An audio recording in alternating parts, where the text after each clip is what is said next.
The alarm goes off at 5:15 a.m. And for the first time, you don't hit snooze. Not because you're motivated. Motivation is a lie told by people who have nothing to lose. But because you've realized that the extra 9 minutes is just a down payment on a life you no longer want. You sit on the edge of the bed in the dark. The silence is heavy. This is the first thing they don't tell you about leaving the 99%. It's quiet. Terrifyingly quiet. For years, you've followed the script. You've listened to the people who told you to be realistic, to wait your turn, to find balance. Balance is the most dangerous word in the English language. It's the sedative the 99% use to tolerate their own mediocrity. You decide, right there in the dark, that balance is a luxury you can no longer afford. You open your laptop. The blue light hits your face, and it feels like a surgical strike. You start by auditing your inputs. You realize your brain has been a landfill for other people's opinions. You unfollow the hustle porn influencers, the news cycles that trade in fear, and the friends who only call you when they want to complain about their boss. It's a digital lobotomy. By 8 a.m., your phone is a tool, not a leash. You go to work. You sit in the meetings.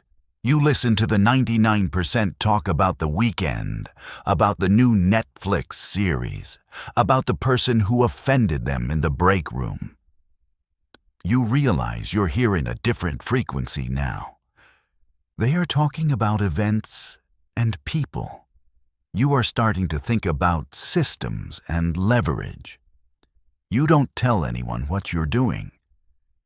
This is the hidden accounting. You've learned that when you tell people your big plans, your brain releases the dopamine of the achievement without you having done the work. So you stay silent. You become a ghost in your own life. At lunch, you don't go to the deli with the coworkers who spend $15 to talk about how much they hate their jobs.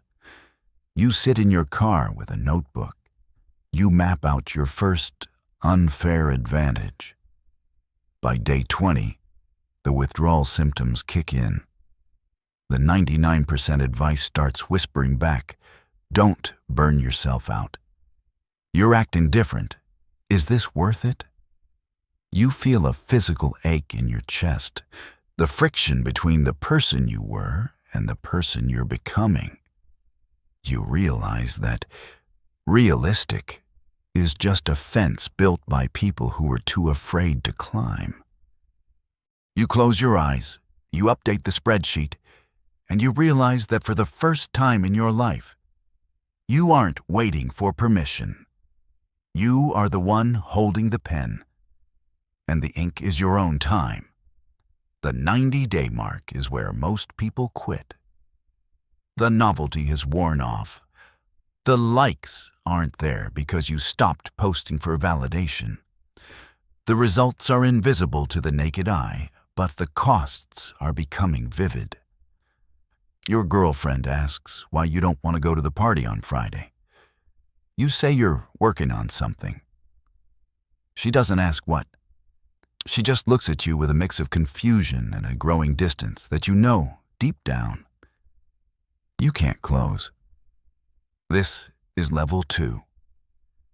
The 99% call it obsession because they need a word to make your progress feel like a pathology.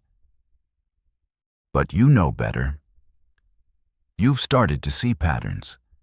You've spent 60 days studying a single skill, a single market, a single mechanism. While they were sleeping, you were dissecting the anatomy of value. You realize that a 99% trade time for money, which is a losing trade because time is finite and money is infinite. You start looking for ways to decouple the two. You feel a strange sense of clarity when you walk through a crowded mall. You see the faces, the frantic consumption, the debt-fueled status symbols, the desperate need to look like they are winning. You realize that the advice to save 10% and invest in a mutual fund is a 40-year prison sentence. You decide to accelerate. You start taking risks that would make your parents lose sleep. You aren't gambling. You're placing bets on your own ability to execute. The isolation deepens. Your phone stops ringing as much. You aren't invited to the low-value hangouts anymore. At first, it stings. Then, it feels like a promotion. You've moved from the noisy room to the quiet room. In the quiet room, you can hear yourself think. You spent Saturday night in front of 3 monitors, or a stack of books, or a blank code editor. Your eyes burn. You've forgotten what day of the week it is. You have a system now. It's not a habit. It's an identity. You don't try to work. You are the work. You realize that the 99% are obsessed with outcomes, but you have become obsessed with variables. You stop asking, "How much will I make?" and start asking, "How can I make this inevitable?" You've stopped being a consumer of the world and started being an architect of it. The 99% are still following the map. You've realized the map is old, and you're starting to draw your own. By month 4, the world starts to look like code. When you walk into a business, you don't see the products. You see the margins, the customer acquisition cost, the friction in the funnel.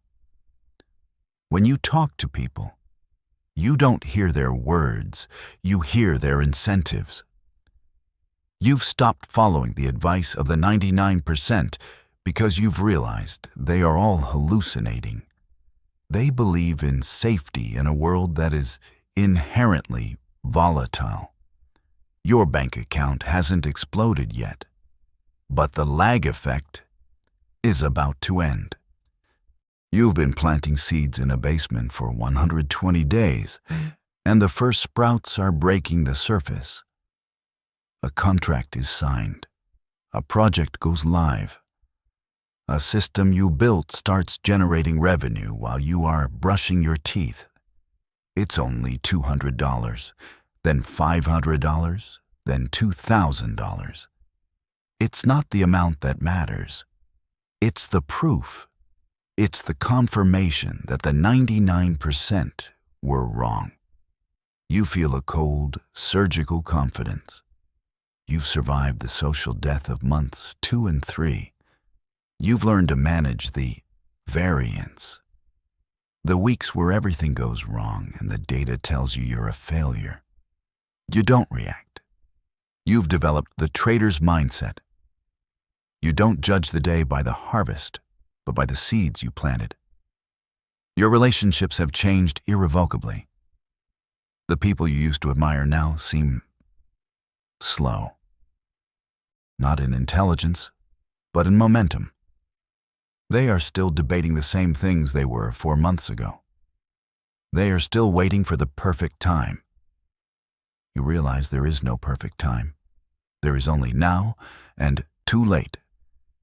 You find yourself in new circles. These people speak a different language. They don't talk about what they want to do. They talk about what they are scaling. They don't use adjectives. They use metrics. You notice that you've stopped explaining yourself. When someone asks what you've been up to, you give a vague, polite answer and change the subject. You've realized that trying to explain the 1% path to someone on the 99% path is like trying to explain color to someone who has only ever seen grayscale. It's not elitism, it's efficiency. You don't have the energy to argue anymore. You'd rather use that energy to build. You aren't the person who started this 6 months ago. That person was driven by insecurity and a need to prove people wrong. This person, the one you are now, is driven by a quiet, relentless curiosity about how far the system can go. You've stopped looking for the exit.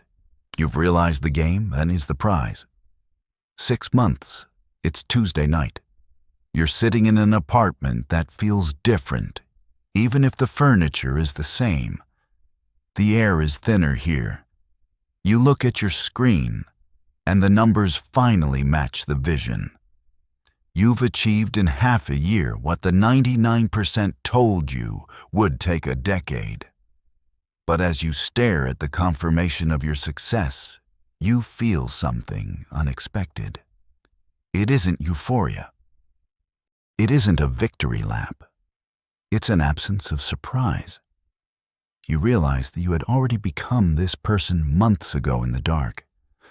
The money, the status, the change in your life. It's just the lagging indicator of a transformation that happened in the silence of month 2. You've reached the destination, but you've lost the ability to be impressed by it. This is the real cost. You've traded your ability to be a normal person for the ability to be a successful one. You go for a walk. You see a group of people at a bar, laughing, clinking glasses, celebrating a birthday or a promotion. You watch them with a detached observation. You remember what it felt like to be in that noise. To believe that a Friday night was the reward for a week of soul-crushing boredom. You don't judge them, but you can't join them. You've seen behind the curtain. You know that their certainty is fragile and their fun is a distraction from the fact that they are passengers in their own lives. You think about the advice you stopped following. Don't take it too seriously. Work hard. Play hard. Life is what happens when you're making other plans.